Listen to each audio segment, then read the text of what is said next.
اعوذ باللہ من الشیطان الرجیم بسم اللہ الرحمن الرحیم وصلی اللہ علی محمد وآلہ الطیبین الطاہرین۔ اما بعد، دوستان کا ایک سوال اور بہت اچھا سوال ہے، اور وہ سوال ہے صدقے کے بارے میں کہ قبلہ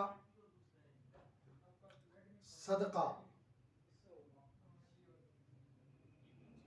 کیا اہمیت رکھتا ہے، صدقے کی کیا فائدے ہیں۔ تو میں آپ کے سامنے، میں نہیں بلکہ ائمہ معصومین کی زبانی آپ کے سامنے صدقے کے فائدے بیان کرتا ہوں۔ لیکن پہلے یہ بتلا دوں کہ صدقہ کہتے کسے ہیں۔ صدقہ یہ نہیں ہے، ہم سمجھتے ہیں، آج تک ہمارے ذہنوں میں یہ گھس گیا ہے اور یہ جا گزی ہو چکا ہے کہ صدقہ یعنی پیسہ دینا، کسی کو، کسی کے روپیے سے مدد کرنا، کسی کی مال سے مدد کرنا، یہ صدقہ کہلاتا ہے۔ کوئی سفر پہ جا رہا ہے، صدقہ نکال دینا، یہ صدقہ کہلاتا ہے۔ باقی اور صدقات نہیں ہے۔ نہیں، صدقہ کسی جاہل کو علم دے دینا، یہ بھی صدقہ ہے۔ کسی مشکل میں پھنسے ہوئے انسان کو صحیح مشورہ دے دینا، یہ بھی صدقہ ہے۔ کسی کو صحیح راہ دکھا دینا، صحیح سمت دکھا دینا، یہ بھی صدقہ ہے۔ اور اسی لیے فرمایا علم کی زکوٰۃ، علم کا صدقہ کیا ہے؟ نشرو، کہ اسے نشر و اشاعت کرنا، اسے دوسروں تک پہنچانا، اسے اپنے اندر محدود نہ کر لینا۔ تو لہذا انسان صدقہ فقط اور فقط مال کو نہ سمجھے، دولت کو نہ سمجھے، روپیے پیسے کو نہ سمجھے، بلکہ صدقہ ہر طریقے سے ہے۔ صدقہ صحیح مشورہ دینا، صحیح راستہ دکھانا، صحیح علم پہنچانا، مشکلات میں کام آنا، یہ سب صدقے میں شمار ہوا۔ مثال کے طور پہ کسی کے یہاں رشتہ نہیں لگ پا رہا ہے اور کسی نے اس کی مدد کر دی، رشتہ کروا دیا، تو یہ بھی ایک صدقہ ہے، یہ بھی ایک خیرات ہے، یہ عمل بھی ایک خیرات ہے۔ تو لہذا صدقہ آپ جب دیتے ہیں تو صدقہ خود کیا کہتا ہے؟ مولا کائنات حضرت علی علیہ السلام نے فرمایا کہ صدقہ جب انسان دیتا ہے تو وہ صدقہ کچھ الفاظ کہتا ہے، آپ سے کچھ باتیں کہتا ہے۔ پہلی چیز جو صدقہ آپ سے کہے گا وہ یہ ہے کہ میں فانی تھا، فنا ہو جاتا،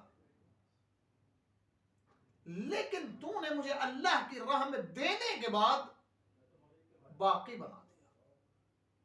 اب یہ ختم ہونے والا نہیں ہے، بلکہ یہ قیامت میں کام آنے والا ہے۔ قیامت میں آپ کو اس کا فائدہ پہنچنے والا ہے، یہ قیامت تک باقی رہنے والا ہے۔ دوسرے، جب تک تو نے مجھے خیرات نہیں کیا تھا، صدقہ کہہ رہا ہے، جب تک تو نے مجھے خیرات نہیں کیا تھا تو میں تیرا دشمن تھا، یقیناً، لیکن جب سے تو نے مجھے خیرات کر دیا ہے، میں تیرا دوست بن گیا۔ دوست بن جاتا ہے صدقہ، اللہ اکبر، صدقہ دوست، اور ہمیشہ مشاکل میں کام آتا ہے، دوست کام آتا ہے۔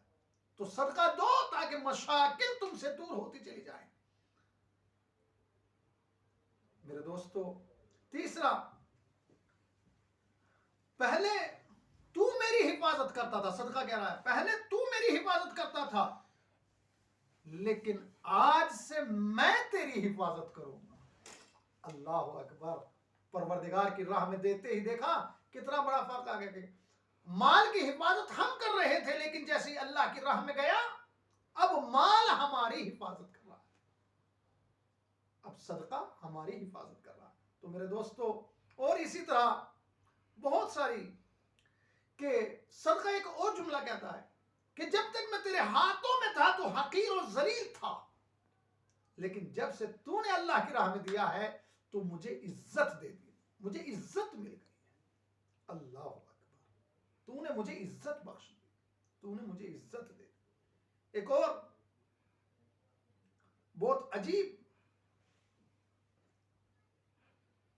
پہلے میں تیرے حوالے تھا، تیرے حوالے تھا، تو مجھے کہیں بھی کسی طرح بھی خرچ کر سکتا تھا، اچھے میں برے میں، لیکن تو نے صدقہ دینے کے بعد مجھے اللہ کے حوالے کر دیا، اب میں اللہ کے ہاتھوں میں ہوں۔